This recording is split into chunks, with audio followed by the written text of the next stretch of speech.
Evening, everyone. Just thought I would try and get a wee video out tonight. Kids are in bed, got a wee chance to come about and go over some of the news with you. Okay, so by now you'll have all read it, you'll all know what's here, but there's a few things worth, I think, highlighting and pointing out that I think might be overlooked when you just kind of scratch at the surface. Okay, so first little section here, main thing is obviously they're giving us an overview of the new things. The 1.25 multiplier for Champions League and Europa League games is going to make a lot of squad players valuable that only are involved in European competition. So what you find in Football Index when you get past Christmas especially is it can be just as valuable for potential PB wins to have somebody who is only involved in European competition. Their club plays in a non-qualifying league, and they're only available in the quarterfinals of the Europa League, or whatever. And you've seen that in a big way with Ajax last year. That like, if you've got somebody that plays domestic, let's say Premier League, La Liga football, and even say it's a team that's in Europe as well, they are going to have they're going to have a lot of chances to win treble and single and double match days as and when it becomes available to them, right? But the fact of the matter is each player, your Messi's aside, right, will probably only win best defender. You know, the good players will win it 3 or 4 times a year. And a decent player that you'll hold and you'll get a good win out of, maybe win it once or twice a year. So, how many match days are actually available for? Also increases the chance of those regular wins for guys like the Messis and whatever of this world. But for the guys that play in teams that are not involved in these competitions, once you've got them in February, March, April, and they're in the latter stages of European competition, um, just the fact that they've got a treble match day available to them and there is only 2 matches on those matches, it's a semi-final or there's only one fixture on that day, it's an increased chance, so I think that's one thing you'll notice is as the season progresses is those squad players, there'll be some in the top 200 as well I'm sure, but those guys that are available in European competition only in Football Index are going to get a bit more love, and you'll probably find once the dust settles and we see some live action match days scoring, then some of these players will start to move in price. When that happens, I couldn't predict. I would probably expect after we get the first round of match days in the Champions League and the Europa League that might come out. But yeah, so keep your eye on that. Attacking, so a lot of it stays the same. The main differences is we've got 3 new categories: big chance missed, attempted dribble, successful dribble. We have 2 changes to existing ones. Winning goals went down by 5 and scoring goals went up by 5. So they kind of negate each other a little bit. If you score, if the team wins, if say it's like a PSG, right, because they're quite good for high score matches. If Neymar gets a hat trick and one of them is the game winning goal, he's going to be better off points wise. He's going to have 15 extra points, and then you minus, so he's still gonna have 10 points. He's still gonna be 10 points better off than if he didn't. So I'm not really too concerned about that. Big chance missed again. I don't think that really. I don't think that really affects anything really, because you think about a big chance being missed, right? You think about any, and when you go through and you read all the blurb here. Where is it? Big chance missed.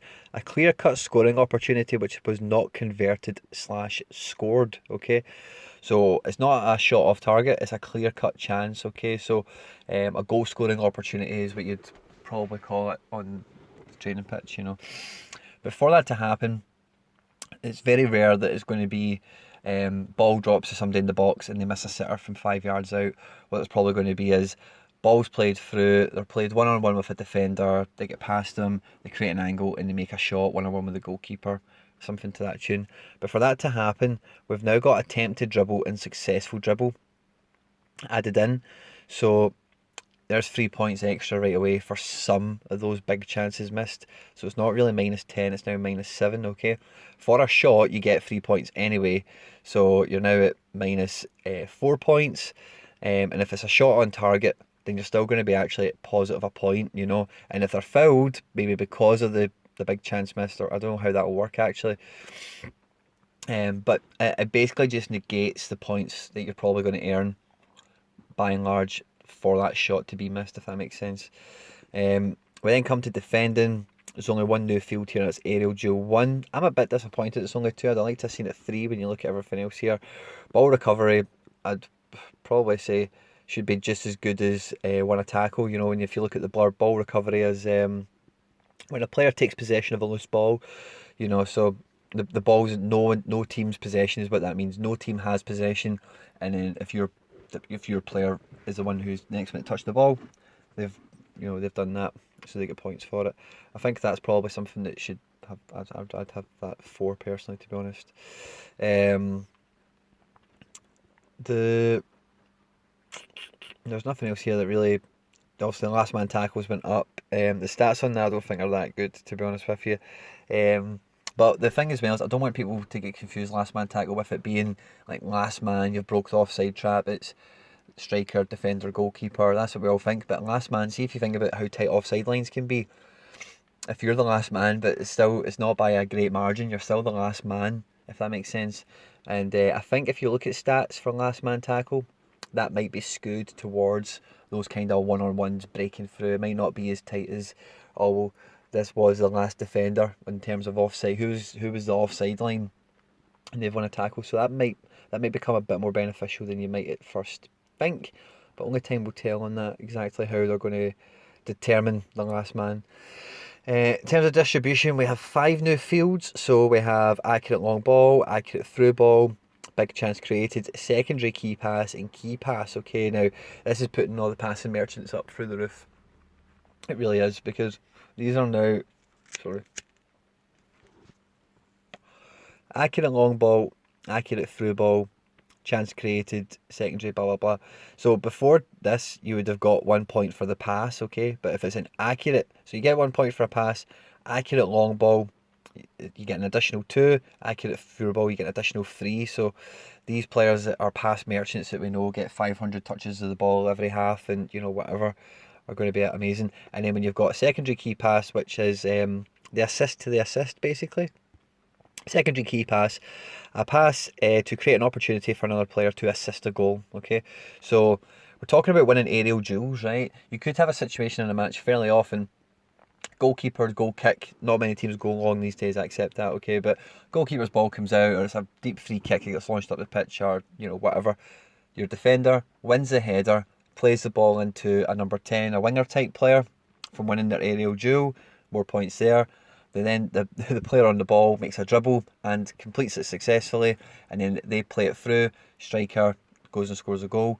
Your defender, who's then played that header, is going to get points for winning the header, which is now great, and the secondary key pass. So I think some of these defenders that do win aerial challenges and are encouraged to be on the ball could see some very competitive scores with the likes of your Kimmiches and your Trent Alexanders and whatever. I think Trent and Kimmich, these guys are still going to romp it, but I think they'll have tighter competition on the days where they're not firing on all cylinders, because nobody plays to the best of their ability every week. Faults, so we don't have any changes to this at all. Yep, if you want to look at that in more detail, pause the screen or go find this for yourself. Goalkeeper, so we've got a bunch of new fields. We've got smothering, high claim, punch, and sweeper keeper right now.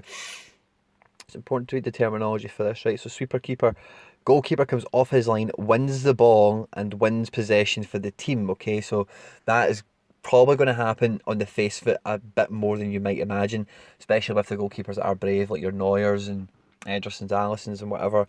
If the ball breaks and the guy's clearly offside and he doesn't go for it to save it getting flagged from offside, that goalkeeper's then going to be getting points for collecting that ball, for sweeper keeping. So 3 points for that. Punch is a punch, it's pretty straightforward. Good high claim is basically just catching across, and yeah, that's what it says. But we'll read the punch instance here. Goalkeeper punches the ball clear from a high ball, right? So it's not punching it on the ground if they're scrambling for a save or whatever. A good high claim, we just went over. Smother, goalkeeper successfully takes possession by diving down to collect a loose ball that a striker is chasing. Okay, so, and again, in the latter stages of the game, you'll probably find that might happen 2 or 3 times, to waste time and kill the clock and whatever as well. And in terms of the team stuff, there's no real change there. We've went through all the definitions that are worth actually speaking about. We then have the official announcement that IPDs are coming back. I didn't really feel the need for this to be announced, but this little middle paragraph is probably the reason they have made an official announcement of it. We will be publishing a fresh dividend chart before every single season going forward, okay? It gives them the scope to change things, positive or negative. It is a business at the end of the day, and if they feel that we've just ripped it, and with this survey, and we've got points for also, and then they end up paying out far too much and things are so heavily weighted, then it's well within their rights to readdress that balance so that that they are a business. They are going to want to make money and not just give money free. It feels like Football Index is free money. I know that. I know what you're thinking, but as far as Adam Cole and those guys are concerned, it's not free money. It's they're making money. And then this was a biggie. So they did a podcast a good while ago now, and one of the questions that went to, or might even been on the radio when they were getting interviewed, but basically somebody asked them, they're doing Copa America and all that, and when they responded to the question, whoever it was in whatever format, they said they've been working a lot on that type of thing, and more will become apparent very soon. And that's what it is. Having European qualifiers as a qualifying competition now is going to be absolutely mental. International breaks previously have been quite media driven. It's now going to completely change. I think media magnets are now going to lose a bit of their appeal on the index. Like, first thing I did when I read this was looked at the kind of holds I've got and who they've got, and I was so happy to see Belgium have got San Marino. They're already, San Marino. You know what I mean? Kevin De Bruyne, Hazard, all these guys are going to win 8-0 probably, and anyone who's in that team is going to probably win dividends. The media thing, I think they made a bit of a blooper with this. I think they opened it to squad players today by mistake. Somebody pressed the wrong button when they logged into work this morning. But yeah, October 1st is what they're going for. And the positional changes, they're explaining that it will, first of all, any player you hold, it will go on their main domestic position. If it is only a player like we discussed before, that maybe like Zenit St Petersburg or Galatasaray or Celtic or something like that, it will go on whatever position they play when they're in Europe. And if it's somebody who is only playing for like Poland, but their team isn't in any other competition, then it would be whatever position they play for Poland. And then sometimes there'll be a manual intervention. And I think they need to do that with Kubo. I did a tweet, nobody really bit on it, but if you look at Kubo, he does not have a position, and I fear that will become an issue, probably before they rectify it. And then they thank us and everything's all great. The market, we made some predictions before the announcement. Most of them went pretty well. Sancho didn't quite get to £6, which I found a bit surprising considering that they've added in two metrics that greatly favour him. He's up at two. I've seen it at 587 earlier. But I think, as I said within the month, I think £6 a foregone conclusion. It pretty much is. I said the same with Maddison. £3. Of course he was going to get there. De Bruyne, I thought he would have got a bit higher, to be quite truthful. And then yes, all the usual suspects. Messi, the guys that were on the rise for a while, like Depay, Brandt's made a good living out of this one. If you're a Brandt holder, guys like Fraser, there's been a lot of good movement. Squad player sections are really goalkeepers that are getting the love, and you can understand why. Now the thing with goalkeepers, I'm a fan of goalkeepers. I hold them, I swap them, whatever as but I don't think they're actually going to win PB a significant amount more often. And even when they do, it will be limited, I think, to Alisson, Ederson, De Gea. Lloris won PB last year, I know. That was from penalty saves and stuff like that in a game. But I think the goalkeepers that have real life potential to win PB still is limited to a handful, and otherwise you're really trading on clean sheets and them doing a good PB score and giving other traders hope that, do you know what, if he plays really good next week, he's on a good vein of form, maybe he will quite get there. He only lost out back to Kimmich, who got 2 assists and a goal. Next week's probably not going to get 2 assists and a goal, but that goalkeeper, they're playing this kind of team and they might work out. So it might they have more chance to do it now. In reality, how much of a chance that actually translates into is yet to be determined. Overall, guys, I'm really happy with the stuff that they've put out. I think it's great. I think it's nothing's really that negative. It's all encouraging you to be buying players who are good at football and not just they build up column inches. And like I said a minute ago, I think your media magnets might become less appealing as the season actually pans out, with the European Championship qualifiers now being eligible for match days. as well. I'd love to. I've been on Twitter, so I've got a good idea of most of your opinions. But I would love to still the subscribers. I always think you guys, and I had some amazing comments come in from a few guys after the announcement came, just saying, "Oh, good on you," Madison, a few good shouts and all that kind of thing as well.